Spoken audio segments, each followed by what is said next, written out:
அனைவருக்கும் வணக்கம். हिंदी विद्या मंदिर पुदुचेरी चैनल सार्बा उंगा எல்லாரையும் வெல்கம் பண்ணுறேன். प्रवीण पूर्वार्थ निबंध सौरभ அதில் இருக்கிற समय काटने वाले இந்த நிபந்தை இன்றைக்கி நம்ம பார்க்க போகிறோம். இது ஹரிசங்கர் பர்சாய் எழுதினது. இந்த समय काटने वालेக்காக நிறைய பேர் இந்த எக்ஸ்பிளைன் பண்ணுங்க அப்படின்னு எங்ககிட்ட கேட்டிருந்தாங்க.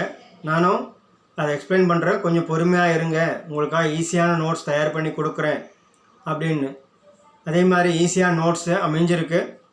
ஸோ வாக்கியங்கள் படிக்கும்போதே உங்களுக்கு புரிஞ்சிடும். இதே புக்லேயோ கைட்லேயோ கொஞ்சம் படிக்கும்போது எளிமையாக உங்களுக்கு புரியாது. வாக்கியங்களை ஹரிசங்கர் பர்சாய் என்ன வார்த்தைகள் பயன்படுத்தியிருக்காரோ அதே வார்த்தை போட்டு தான் உரை நூல்லையும் எழுதியிருக்காங்க. பட் நாங்கள் அதை மாற்றி உங்களுக்கு ஈஸியாக ஒரு வாட்டி படித்தாலே புரிஞ்சிடணும், அது மாதிரி நாங்கள் எழுதியிருக்கிறோம். அதனால தான் வெயிட் பண்ண சொன்னது. இப்போ வெயிட் பண்ணதுக்கு உங்களுக்கு சக்ஸஸ்ஃபுல்லான ஒரு நிபந்து நாங்கள் கொடுக்க போகிறோம். இப்போ நம்ம விஷயத்துக்குள்ளே போகலாம். நிபந்துக்கு சைட் டாப்பிக்லாம் எதுவும் இப்போ தேவையில்லை. समय काटने वाले சாராம்ஸ் எழுதுகிறோம். சம்மரி எழுதுறதுலே உங்களுக்கு டிப்பனியும் அதில் எழுதலாம், ஏஆர்சியும் அதிலே கொண்டு வரலாம். சரிங்களா? இப்போ சாராம்சம் முதல் வரி என்ன எழுதுறீங்கன்னா, समय काटने वाले श्री हरिशंकर परसाई का निबंध है. இந்த தலைப்பு இந்த லைன் நீங்கள் எந்த சம்மரி கேட்டாலும் சரி இந்த ஃபஸ்ட்டு லைன் நீங்கள் எழுதிக்கலாம். ரைட்டரோட பேரை மட்டும் தான் நீங்கள் பார்த்து போகிறீங்க. வாக்கியத்தை ஒரே மாதிரி வச்சுக்கோங்க. அது எளிமையாகவும் இருக்கும், உங்களுக்கு எப்போதுமே ஈஸியாக இருக்கும். समय काटने वाले श्री हरिशंकर परसाई का निबंध है. தலைப்பு பேரும் ரைட்டர் பேர் இருந்தால் மாற்றுவீங்க, மீதி அப்படியே இருக்கும். சரிங்களா? इस निबंध में स्वयं अपने को समय काटने वाला का साधन बताया है. இந்த நிபந்தில் ரைட்டர் என்ன சொல்லியிருக்காரு அப்படின்னா, தன்னையே மக்கள் ரைட்டரை ஒரு கருவி போல் பயன்படுத்திட்டு இருந்தாங்க. என்ன கருவினாக்கா, அவங்களுக்கு நேரம் போகலைன்னா இவர்கிட்ட பேசிக்கிட்டே இருக்கிறது. நேரம் போகிறதுக்காக இவரை ஒரு கருவியாக பயன்படுத்திக்கிட்டு இருந்திருக்காரு மக்கள். அதை பற்றி தான் இந்த ரைட்டிங்ஸில் எழுதியிருக்கிறார். कई लोग समय काटने के लिए उनके पास आते थे. நிறைய பேர் நேரத்தை கழிக்கிறதுக்காகவே ரைட்டர்கிட்ட பேசிக்கிட்டு இருக்கிறது. அவர்கிட்ட வருவாங்க, பேசிக்கிட்டே இருப்பாங்க. वृद्ध रिटायरमेंट के बाद समय काटने की समस्या से जूझते हैं. விருத்தனாக்கா வயசானவங்க ரிட்டையர்ட் ஆன பிறகு எப்படி நேரத்தை கழிக்கிறது, சமய காட்டினா நேரத்தை எப்படி ஸ்பெண்ட் பண்ணுறது. ஒரு நாள் ஃபுல்லாக ஓட்டணும் இல்லையா? ஆஃபீஸுக்கு போனால் இல்லை வேலைக்கு வேறு எங்கேயா போயிட்டு இருந்தால் அதில் நாட்கள் ஓடும். வேலையில் மும்முரமாக இருந்தால் வேலை டைம் போகிறதே தெரியாது. ஆனால் ரிட்டையர் ஆன பிறகு ஒவ்வொரு நேரமும் நம்ம என்ன பண்ணுறது, அடுத்து என்ன பண்ணுறது, எவ்வளோ நேரம் தான் சும்மா உட்காந்துருக்குறது இல்லைங்களா? அது மாதிரி டைம் ஸ்பெண்ட் பண்ணுறதுக்காகவே ஏதாவது ஒன்று தேடிட்டு இருப்பாங்க, ஏதாவது ஒன்று பண்ணணும். சரியா? அது எல்லா மனிதர்களுக்கிட்டும் இருக்கிற ஒரு குணம். लेखक को ऐसे लोगों पर दया आती थी. மக்கள் இந்த மாதிரி மக்களுக்கு மேலே ரிட்டையர் ஆனவங்களுக்கு நேரம் போகணும் இல்லையா? அந்த மாதிரி மக்களை பார்த்தாக்கா ரைட்டருக்கு என்ன ஆகும்னா ஒரு கருணை வரும். இருந்தாலும் என்ன பண்ணுறது, வேறு வழி கிடையாது இல்லையா? कुछ सज्जन समय काटने के लिए 4 घंटे भगवान की पूजा में लगा देते हैं. சில பேர் ரிட்டையர் ஆகினாலும் சரி இல்லை வெட்டியாக உட்காந்தாலும் சரி சாமி பேரை சொல்லிக்கிட்டு சாமிக்கு பூஜை பண்ணிக்கிட்டு என்ன பண்ணுவாங்க, 4 மணி நேரம், மொத்தம் 8 மணி நேரம் ஆச்சு, 8 மணி நேரம் அதிலே கழிச்சிருவாங்க. இந்த மாதிரி ஆட்கள் வெளியில் வராமல் வீட்டுக்குள்ளே எப்படி டைம் ஸ்பெண்ட் பண்ணலாம் அப்படின்ட்டு நினைக்கிறவங்க. வே घर में समय काटने की कोशिश करते हैं. இந்த மாதிரி மக்கள் வீட்டுக்குள்ளேயே இருந்து எப்படி நேரத்தை கழிக்கலாம் வெளியே வராமல் அப்படின்னு நினைக்கிற மக்கள் அப்படின்னு ரைட்டர் சொல்கிறார். ஹரிசங்கர் பர்சாய். ஹரிசங்கர் பர்சாயோட ரைட்டிங்கில் கொஞ்சம் வெங்கிய கலந்துருக்கும். வெங்கியன்னா ஜோக்ஸாக இருந்தாலும் அது நடைமுறை வாழ்க்கையை பார்க்கணும்னா அது நடந்துட்டு தான் இருக்குது. நம்மளுக்கும் ஒரு வயசானவங்களை பார்த்தா கொஞ்சம் இலக்காரமாக தானே இருக்குது. ஆனால் ஒரு விஷயத்தை நான் சொல்ல விரும்புகிறேன். அம்மா அப்பாவுக்கும் வயசாக இருக்குது. ஆனால் அந்த அம்மா அப்பாவுக்கு இல்லைன்னா நம்ம இல்லை. யாராச்சும் அம்மா அப்பா இல்லாமல் இருக்கீங்களா? இல்லை. அம்மா அப்பா இல்லைன்னா நம்ம இல்லை. ஸோ நம்மளுக்கும் ஒரு நாள் வயதாகும். வயதானவங்களுக்கு மதிக்க கற்றுக்கணுன்றது தான் இந்த எஸ்ஏயோடைய மறைமுகமான உங்களுக்கு மாடல் கொடுத்துருக்கிறாரு ஹரிசங்கர் परसाई। एक सज्जन, இப்போ நம்ம விஷயத்துக்கு வருவோம்। एक सज्जन रिटायर होकर बेटों के पास आकर रहने लगे। ஒரு குட் பர்சன், சஜ்ஜன்னா ஒரு நல்ல மனிதன், ரிட்டையர் ஆகின பிறகு தன்னோட புள்ள வீட்டில் வந்து வசிக்க ஆரம்பித்தார்। வே பढ़े लिखे आदमी है, அவர் படித்தவர் தான்। சாகித்ய பிரேமி है, சாகித்யன்னா லிட்ரேச்சர் லைனில் அவருக்கு ஆர்வம் இருக்கக்கூடிய ஒரு மனிதர்। लेखक कहते हैं कि वे मुझसे अच्छी बातें करते रहे। லேக்கக் சொல்கிறார், அவர் ஒரு அந்த சஜ்ஜன் ஆத்மி வந்து என்னை வந்து அடிக்கடி வந்து பார்ப்பார், பார்க்கும்போது என்கிட்ட நல்ல விஷயங்கள் நிறையா பேசுவார்। உன்கி பாத்தோं से मैं ऊब जाता था, அதாவது நல்ல விஷயங்கள் பேசலாம், ஆனால் சொன்ன விஷயத்தையே திருப்பி திருப்பி சொல்லிட்டு இருந்தாக்கா அது என்ன ஆகும்னா கொஞ்சம் போர் அடிக்க ஆரம்பிச்சிடும் யாராக இருந்தாலும், சரிங்களா। ऊब जाता था, उनसे बचने के लिए मैं कोई उपाय ढूंढता था। அவர்கிட்ட நான் தப்பிக்கிறதுக்காக, ரைட்டர் சொல்கிறேன்னா அவங்ககிட்ட தப்பிக்கிறதுக்காக ஏதாவது ஒரு வழியை தேடுவேன்। அதாவது அவர் வராருன்னா போய் எங்கேயா ஓடி போயிடுறது, இல்லை ஒழிஞ்சிக்கிறது, இல்லைன்னா மாட்டிக்கிட்டால் என்ன பண்ணுறது, அதுக்கும் ஒரு ஐடியாவை அவர் தேர்ந்தெடுக்கிறார்। கபி கபி கும்சும் பைட் ஜாத்தாகும்। கும்சும்னா அமைதியாக வாயே திறக்காமல் அவர் பேச்சையே வந்து காதில் வாங்குற மாதிரியும் செஞ்சுக்கிட்டு வாங்காத மாதிரியும் தலையாட்டுன்னு இருப்பார் ரைட்டர்। கபி கபி தார்ஷனிக் முத்ரா மே பைட் ஜாத்தா ஆகும்। தார்ஷனிக் முத்ரானா ஆன்மீகளை என்ன தவம் பண்ணுற மாதிரி உட்காடுறாங்க இல்லையா, அந்த மாதிரி அமைதியாக அப்படியே ஒரே சிலை மாதிரி உட்காந்துருவார்। தார்ஷனிக் முத்ரா மே பைட் ஜாத்தா ஆகும்। பர் வே நிக்கல் கர் ஜாத்தே நஹி।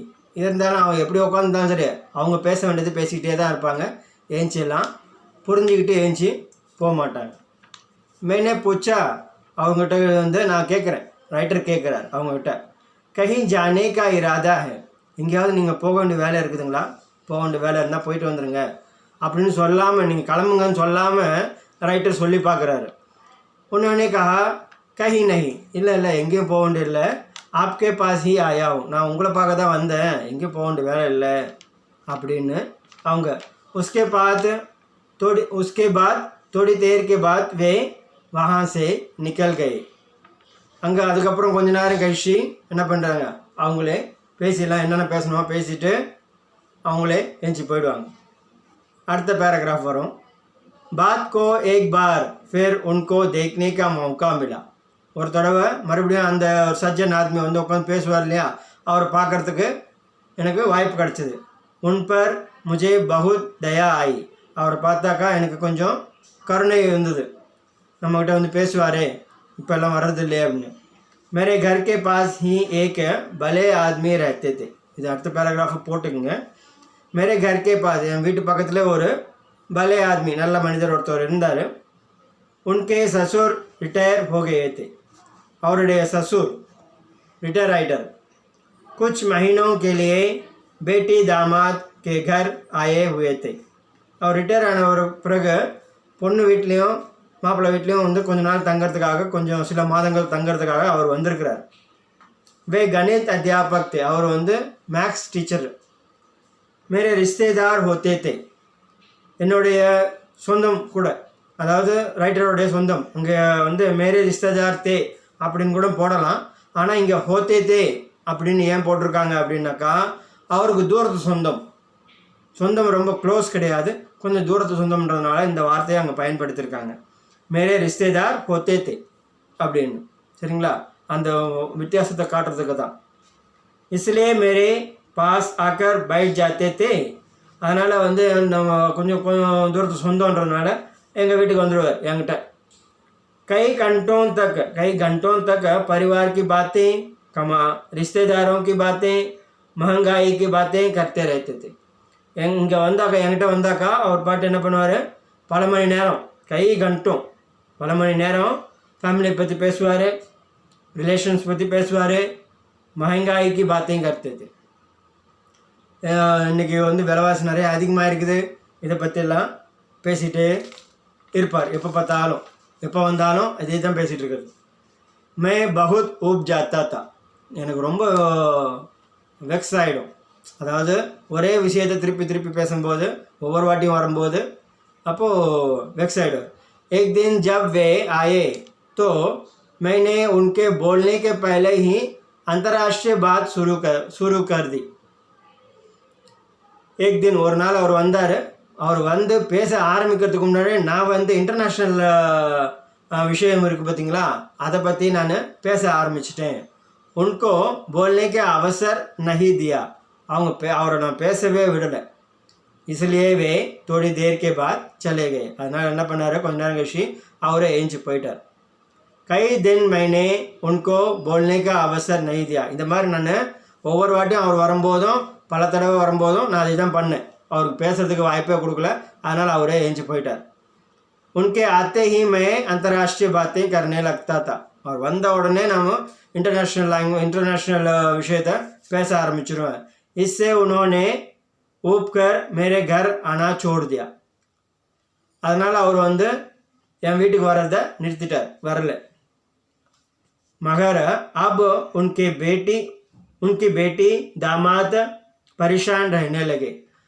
இப்போது அவங்க பொண்ணு வீட்டுக்கு வந்திருக்காரு, பொண்ணும் மாப்பிள்ளை இருக்காங்க இல்லையா, அவங்களுக்கு கொஞ்சம் டென்ஷன் ஆக ஆரம்பிச்சிடுச்சு.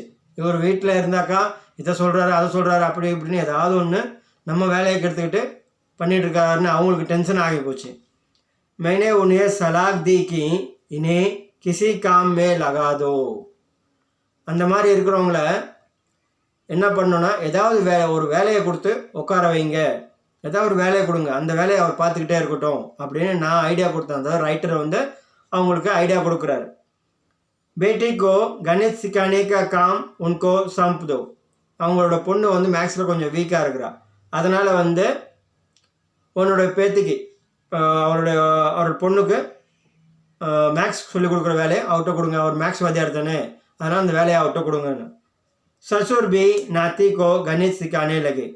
அவர் வந்து நாத்தினா பேத்திக்கு मैक्स சொல்லிக் கொடுக்க ஆரம்பித்தார். रिटायर्ड आदमी को समय काटने की समस्या मानवीय और सामाजिक है. ரிட்டையர் ஆனவங்களை வந்து இந்த டைம் ஸ்பெண்ட் பண்ணுறது எப்படின்னாக்கா, இது வந்து சொசைட்டியில் இருக்கிற ஒரு ப்ராப்ளம், மனிதத்தன்மையாகவும் பார்க்கணும், சொசைட்டியில் இருக்கிற ஒரு பிரச்சனையாகவும் பார்த்து எழுதியிருக்கிறார் ஹரிசங்கர் பர்சாய். अक्सर युवा इंजीनियर को रिटायर इंजीनियर उपदेश देने लगते हैं. பெரிய இன்ஜினியர்ஸ் இருக்காங்க, அதாவது வயசான இன்ஜினியர்ஸ் ரிட்டையர் ஆகிட்டாங்க அப்படின்னாக்கா எப்போதுமே என்ன பண்ணுவாங்கன்னா நியூ இன்ஜினியர்ஸுக்கு அட்வைஸ் கொடுத்துட்டு இருக்கிறது தான் அவங்களோட வேலையாக இருக்கும். वे कहते हैं कि हमारे ज़माने में ऐसी मशीनें नहीं होती थी. அவர் சொல்ல, எங்கள் காலத்துலலாம் இந்த மாதிரி மிஷின்ஸ்லாம் கிடையாது, எல்லாமே நம்ம கையில் செஞ்சோம் அப்படி இப்படின்னு அந்த அட்வைஸ் கொடுத்துட்டே இருக்கிறது, அதை பற்றி சொல்லிக்கிட்டே இருக்காது. इस प्रकार अपने ज़माने की कोई ना कोई बात कहने लगते हैं. தன்னோட காலத்தில் இருந்த விஷயத்தை பற்றி ஏதாவது ஒன்று பேசிக்கிட்டே இருப்பாங்க. उनकी बातों से ऊब जाते हैं. அதாவது நியூ யங்ஸ்டர்ஸ் வந்து என்ன பண்ணுவாங்கன்னா, அவங்களோட விஷயத்த சும்மா அதை கேட்டு அவங்களுக்கு வெக்ஸ் ஆகி போகும். அந்த மாதிரி வெக்ஸ் ஆகாதீங்கன்னு சொல்ல வர்றாரு தான். அதாவது அவங்களுக்கும் ஏதாவது ஒரு ஒர்க்கு கொடுத்தா தான் அவங்க அந்த வேலையில் பார்த்துட்டு இருந்தாக்கா இந்த மாதிரி பிரச்சனைகளை சால்வ் பண்ண முடியும் அப்படின்னு சொல்ல வரார் ரைட்டர். ஸோ இதுதான் சமய காட்டினே வாலே. இதில் வந்து நீங்கள் டிப்பனி வந்து நிபந்தில் டிப்பனி கேட்குறது வாய்ப்பு கம்மி தான். இஆர்சி ஒன்றாலும் கேட்கலாம், வாய்ப்பு வந்து அதில் ஆக்சுவலாக பார்க்க போனால் நிபந்தில் டிப்பனி கேட்கக்கூடாது. அது கேட்டு வச்சுருக்காங்க, யார் இந்த ஐடியாவில் பண்ணாங்கன்னு தெரியல. பட் நிபந்தில் டிப்பனி கொடுக்கறது சாத்தியம் இல்லாத ஒரு விஷயம். இருந்தாலும் வந்து அதில் வந்து ரிட்டையர்ட் பர்சன்ஸோடைய ட்ராஜடி கேட்டிருப்பாங்க, ரிட்டையர்டு ஆர்மிக்கு ட்ராஜடி அப்படின்னு கேட்டிருப்பாங்க. அதை வந்து நீங்கள் இங்கே இதில் வந்து ரிட்டையர்டு பர்சன்ஸ் பற்றி எங்கெங்கே சம்மரியில் வருதோ அதை அப்படியே அதில் எழுதுங்க. இதுக்காக தனியாக உட்காந்து எழுதுகிற மாதிரி அவங்க கொடுக்கல. இப்போ தக்ஷிணி கங்கா கோதாவரி பார்க்க போனால் அதில் பஞ்சவட்டின்னு சொல்லிட்டு கொடுத்தாங்க, பஞ்சவட்டி பகுதியை மட்டும் நம்ம எழுதணும். ஆனால் இதில் வந்து ஃபுல்லாகவே அவர் வந்து ரிட்டையர்ட் பர்சன்ஸ் பற்றி தான் சொல்கிறார். ஸோ அங்கே முக்கியமான பேராகிராஃப் மட்டும் நீங்கள் எடுத்து அந்த ரிட்டையர்டு ஆத்மிக்கு ட்ராஜடியில் எழுதுங்க. 2 இஆர்சி இருக்குது, அந்த 2 இஆர்சியும் அதுலேயே வந்து உங்களுக்கு கருணை, அதாவது இந்த மாதிரி ரிட்டையர்ட் பர்சன்ஸ் டைம் ஸ்பெண்ட் பண்ண முடியல அப்படின்றது இதில் வந்து ஃபஸ்ட்டு இஆர்சி ஒன்று வருது. செகண்ட் இஆர்சிக்கும் இவர் எப்படி மற்றவங்க பேசுகிறாருங்க, ரிட்டையர்டுங்க மக்கள் பேசும்போது அவங்ககிட்ட தப்பிக்கிறதுக்காக ஒரு வழி தேடுறாருங்களா, அந்த பேராகிராஃப் செகண்ட் இயர்ஸுக்கு நம்ம எழுதிக்கலாம். சரிங்களா? ரைட்டு. இது வந்து சமய காட்டனே வாலே அழகான ஒரு இது. இவ்வளோ ஈஸியாக உங்களுக்கு புக்லேயும் இல்லை, வேறு எந்த உரை நூல்லையுமே இல்லை. இதுக்காக தான் நான் உங்களை வெயிட் பண்ண சொன்னது. வெயிட் பண்ணதுனால ஒரு சிறந்த நல்ல நிபந்தனை ஒன்று கிடச்சிருக்குது.